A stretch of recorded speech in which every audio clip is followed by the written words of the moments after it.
Allow the Lord to do everything. Now, when I start looking like this, Mother closes her eyes. Two things are there at the same time. This smile, this joy, this laughter are there, and such peace, such full, luminous, total peace, in which there are no more conflicts, no more contradictions. There are no more conflicts. It is one single, luminous harmony, and yet everything we call error, suffering, misery, everything is there. It eliminates nothing. It is another way of seeing.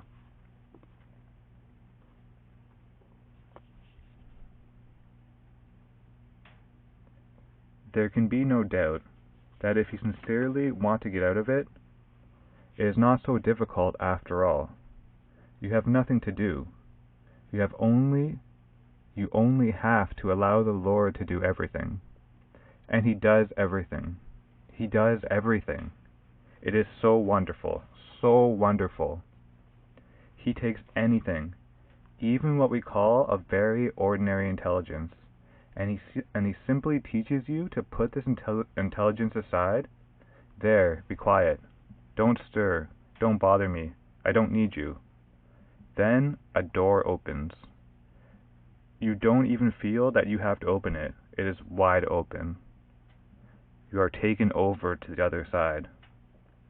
And that is done by someone else, not you. And then the other way becomes impossible. All this, this tremendous labor of the mind, striving to understand, toiling and giving itself headaches, is absolutely useless.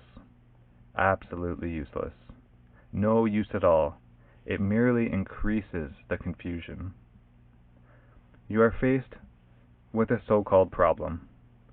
What should you say? What should you do? How should you act? There is nothing to do. Nothing.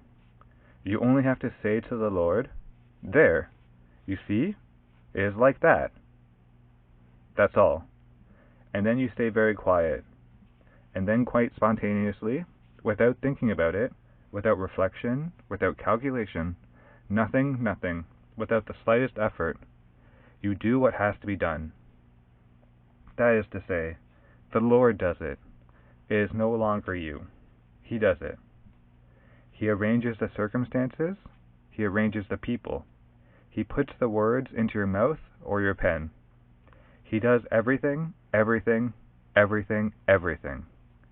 You have nothing more to do but allow yourself to live blissfully. I am more and more convinced that people do not really want it. The disciple says, "But clearing the ground is difficult, the work of clearing the ground beforehand." The mother responds, "But you don't even need to do it. He does it for you." The disciple says, "But they are constantly breaking in, the old consciousness, the old thoughts." The mother responds, "Yes, they try to come in again by habit. You only have to say, 'Lord, you see, you see, you see, it is like that.' That's all. 'Lord, you see this, you see that, you see this fool?' And it is all over immediately. And it changes automatically, my child, without the slightest effort. Simply to be sincere, that is to say, to truly want everything to be right. You are perfectly conscious that you can do nothing about it, that you have no capacity. But there is always something that wants to do it by itself, and that's the trouble. Otherwise, no, you may be full of an excellent goodwill, and then you want to do it. That's what complicates everything. Or else you don't have faith. You believe that the Lord will not be able to do it, and that you must do it yourself, because He does not know." The mother laughs.